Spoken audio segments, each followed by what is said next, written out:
al señor secretario para que dé respuesta a las preguntas formuladas por los señores diputados.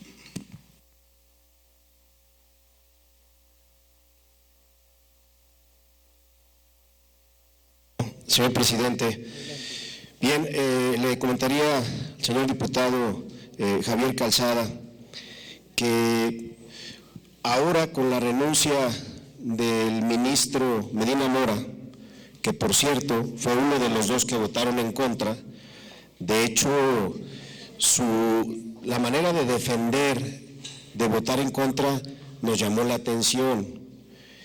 Y no queremos ser suspicaz ni queremos tampoco hacer leña del árbol caído, pero de verdad que nos llamó mucho la atención esos depósitos desde Estados Unidos, Canadá y Reino Unido.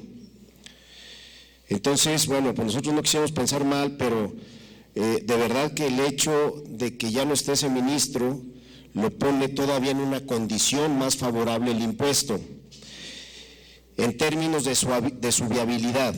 Pero también hay que decirlo, su sustitución seguramente tendrá un retraso de 3 o 4 meses de la resolución del mismo.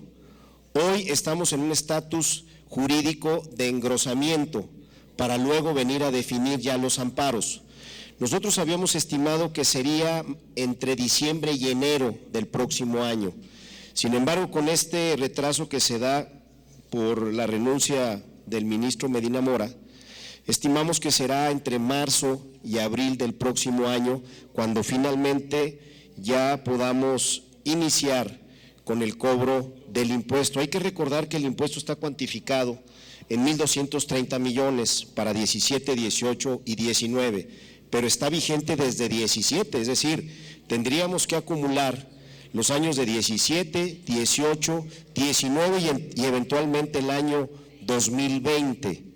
Es por eso que a nosotros sí nos interesa en su definición que participe esta soberanía, porque sí nosotros estamos conscientes que puede ser un elemento central que nos permita detonar el desarrollo de manera decidida. Al cierre estamos estimando todavía un déficit entre 700 y 750 millones, es decir, pasamos de 4,200 en 14, 15 y 16 a 2,200 aproximadamente en 17, a 1,023 en 18 y en 19 estaremos cerrando abajo de 800 millones de pesos. La verdad es que ya el esfuerzo que podamos ir haciendo ya es muy marginal. Pasamos de déficit de más de 4,000 millones a 2,000 en 17, es decir, se redujo en un 50%, y luego de 2,200 aproximadamente a 1,023 se vuelve a reducir otro 50%. Hacia adelante, pues sí, ya la verdad es muy apretado. Sí hicimos ya un recorte al cierre, es decir, lo que hicimos en este año ante la adversidad financiera tan grave, lo hicimos en dos sentidos. Por un lado, diputado, recolectamos lo que no se había ejercido por las dependencias.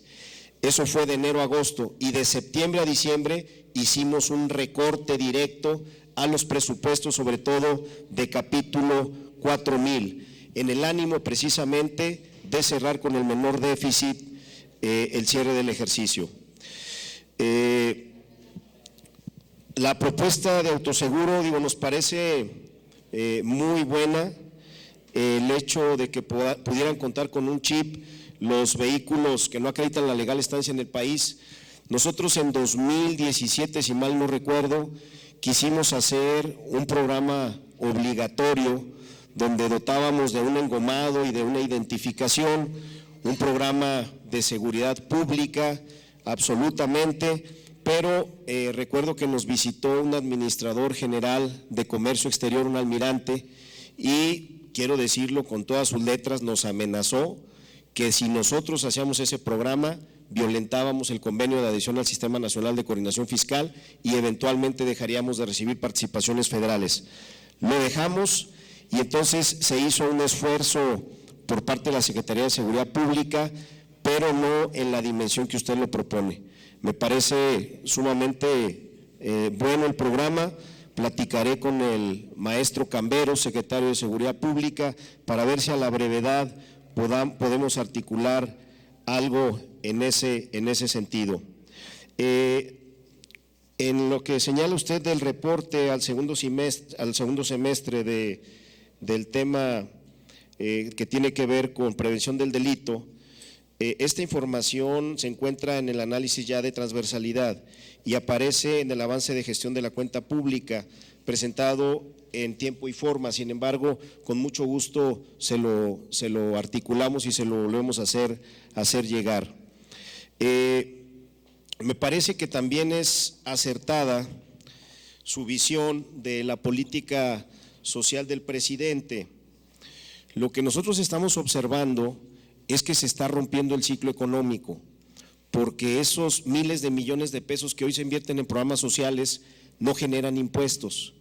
Y entonces nosotros observamos que si en los criterios generales de política económica se está pensando crecer entre 1.5 y 2.5% para el próximo año, es altamente probable, ojalá y no, porque la suerte del país es la suerte de los estados, si le va mal al país, le va mal a Zacatecas, ojalá y no, pero sí observamos que el próximo año va a haber mucha dificultad para alcanzar las metas de recaudación propuestas, por dos razones.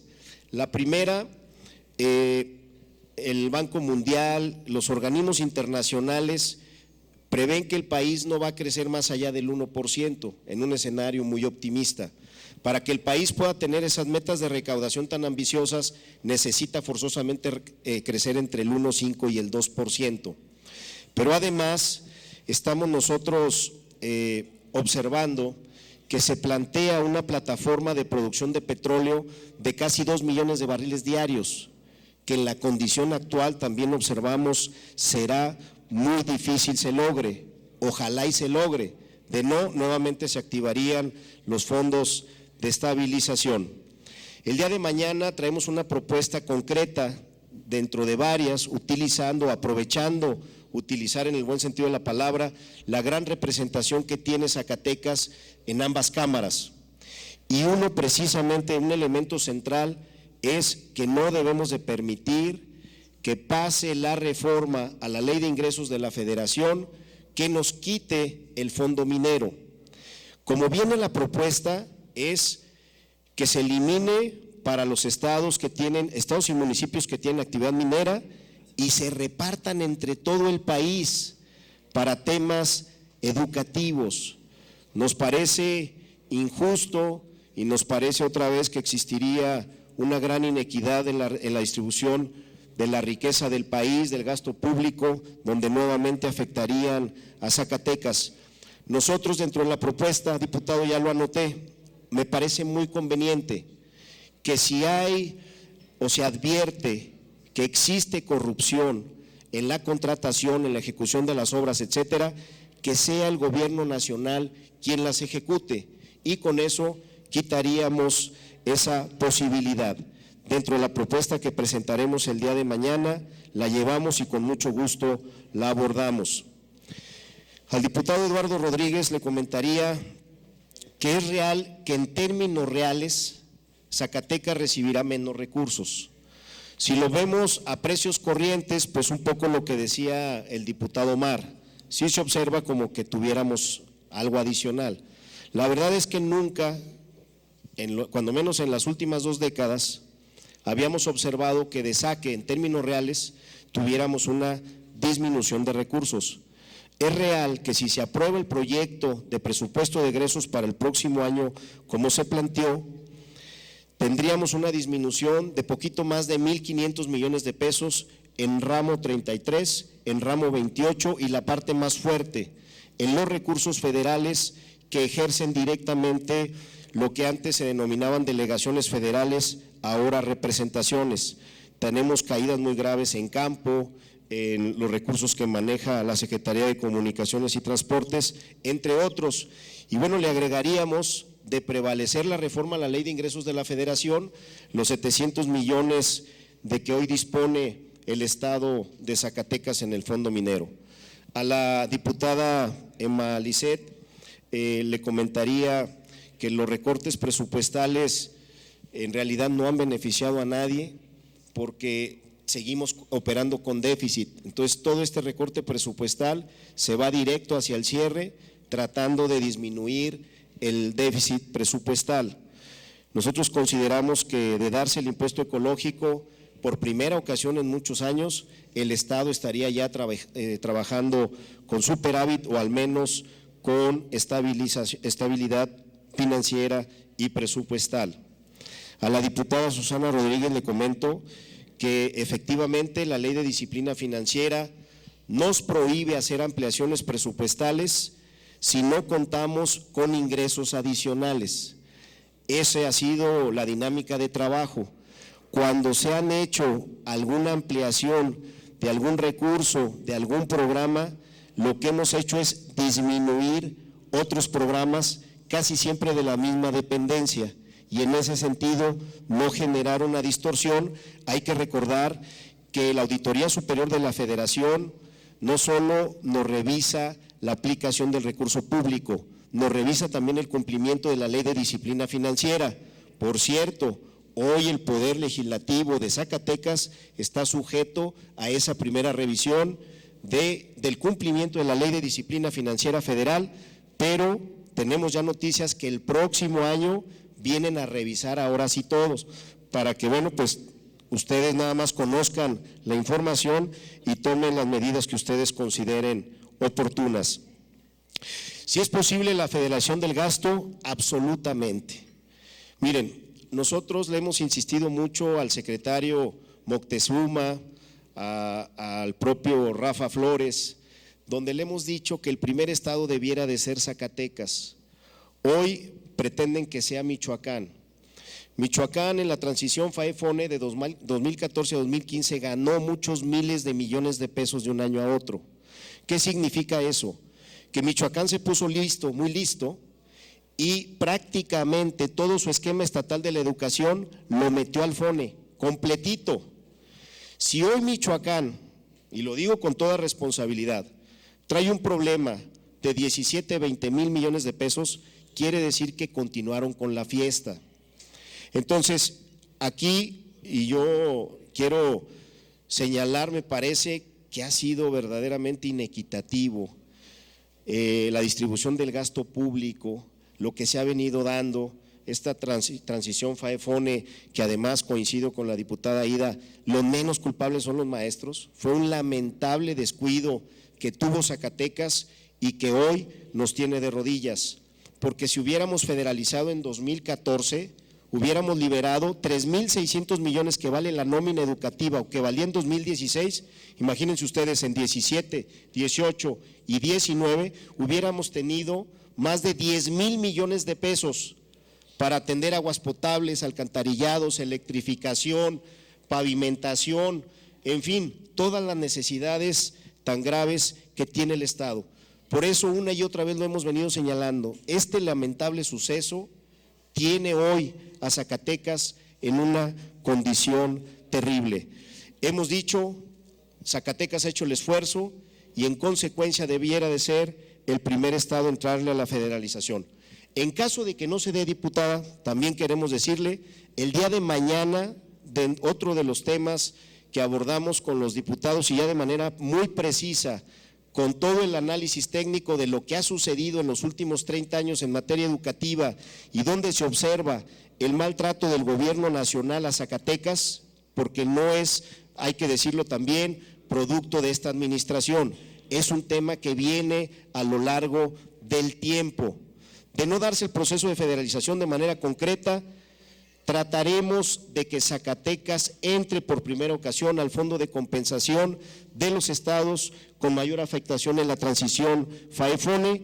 Esto es muy probable. A la hora que ustedes analizan los 7 estados que están, se dan cuenta que solo fue un tema de voluntad política, porque no existen ni reglas de operación ni legislación alguna para poder establecer que esos estados estén ahí y por esos montos. Entonces nos parece que tendremos una gran oportunidad. Al diputado Raúl Ulloa le comento nuevamente, el impuesto ecológico hoy está en un estatus de engrose para luego venir con la definición de los amparos. Nosotros con la sustitución, bueno, ahora con la renuncia del ministro Medina Mora, algo que más o menos traíamos para diciembre, enero, creemos que se va a ir hacia marzo o abril. Sí tendrá un impacto en términos de tiempo, pero también hay que decirlo, lo más importante es que ahora que no está Medina Mora, que era el más aguerrido, digamos, defensor de que no se estableciera esa contribución por las entidades federativas, ahora afortunadamente ya no está. Comentarles también que el gobierno federal efectivamente con este escándalo que recién acabamos de observar que sucedió en el país, en el caso de Zacatecas no tenemos una condonación como lo que observamos por el sistema de administración tributaria. Sí tenemos consideraciones generales para contribuyentes en impuestos estatales contenidos en los diferentes decretos gubernativos que contienen una serie de medidas en materia, sobre todo de estímulos fiscales y facilidades administrativas. Ustedes recordarán, en el pasado reciente hubo algunos amparos contra el impuesto a la infraestructura. Pues resulta de que se ganaron por parte de los contribuyentes y entonces llegaban los contribuyentes, fueron alrededor de 200, teníamos que devolver 300 millones, pero en ese momento notificar un compromiso de más de 1,600 pesos. Y entonces nos decían, oye, pero ¿cómo me regresas 300 y luego me cobras 1,600? Y entonces le decíamos, mira, lo que sucede es de que el decreto gubernativo que contiene estímulos fiscales y facilidades administrativas, en su artículo primero, establece que quien hace uso de medios de defensa no es susceptible de los beneficios del decreto gubernativo. Y entonces, pues tuvimos que realizarlo. Ya se frenó eso afortunadamente y bueno, de manera concreta decirte, sí lo tenemos, pero está todo en una legislación muy concreta que son estos decretos gubernativos. ¿Sería cuánto, señor presidente? Gracias, secretario.